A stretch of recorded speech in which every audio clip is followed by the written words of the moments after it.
Hi, we're back to talk about facelifts. Lori? Yes, we're going to talk about Dean's philosophy of how he sees a face for a surgical lift and what's going through his mind as he's dealing with the neck and dealing with the face. Again, I had my facelift done 7 years ago. It was the best thing I've ever done. I could tell you, I don't know any patient that isn't happy with their facelifts and said I should have done it a lot earlier than they waited. So I know patients have a lot of fear about facelifts. It took me a couple of years to get there too, so I understand the mentality of people trying to come to terms with a facelift. But once you do, and you do it, you'll say, why did I wait so long? So turning it over to Dean and let him describe how he sees and does his facelifts. Thanks, Lori. You said.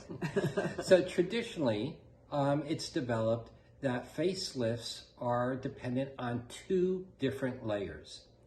The skin being the wrap, okay, and the underlying tissues which are drooping, and they're drooping into folds, creases, jowls, and bands.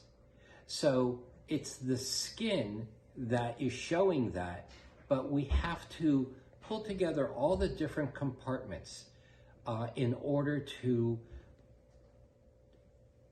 provide balance, harmony, nice soft contours into the face, back into the position where they were when collagen was robust, thick, and all those little fibers were holding things up. One of the principles of thread lifts is that we can go down into those fibrous compartments and lift it while lifting the skin at the same time. Unfortunately, it holds up as though you were pulling on a thread, and it will eventually fall back down very quickly. By doing a facelift, we're creating collagen in multiple layers, and therefore by reattaching all of these compartments back up, we can hold them in place and then replace our drape over it. And that's what I've done with Lori. So if you'll take a look,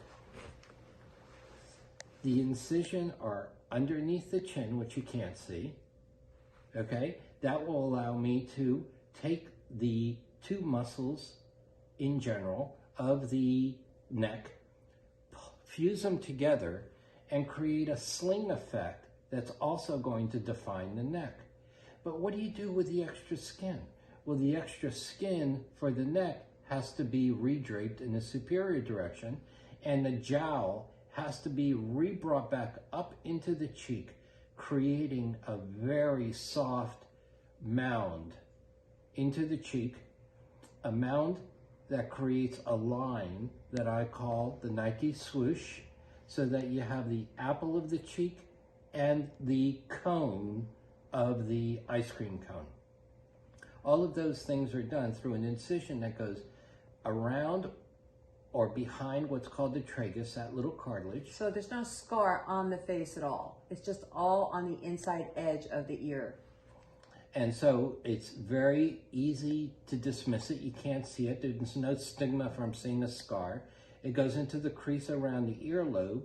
The earlobe is not reattached this way, but it's free floating so that it is youthful and younger style, and then placed behind the ear and in the hairline. And that allows for me to pull in both directions up and into the temple. I no longer make incisions in the temple here where you can see that line.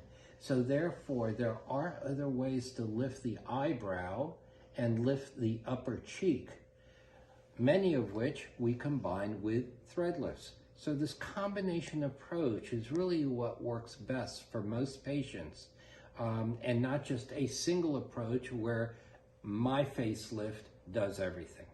Just to point out, people are kind of confused on this part.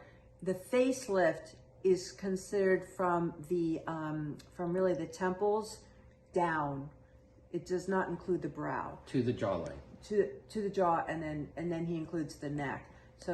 So the scar of the facelift begins right at the top of the sideburn, right here, goes around the sideburn, and then inside the ear.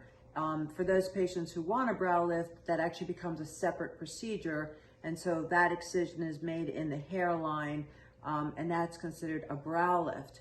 And so, but people get confused because years ago, plastic surgeons combined the brow and the face and they called it the facelift. But today's terminology. Those were early facelifts. Yeah. And the problem with the early facelift is what do you do with all this skin? When the skin was pulled back, you had bunching up here. Yeah, those years they pulled straight back rather than up. So his surgical approach is always pull up. And anything that you do in the forehead tends to go up into this direction so that you don't see that incision in the temple line. Right. And then some people combine doing upper eyelid surgeries and lower eyelids. So we can combine eyelids as well. Or we add fillers like fat in the upper cheeks, and that gives you a very beautiful approach.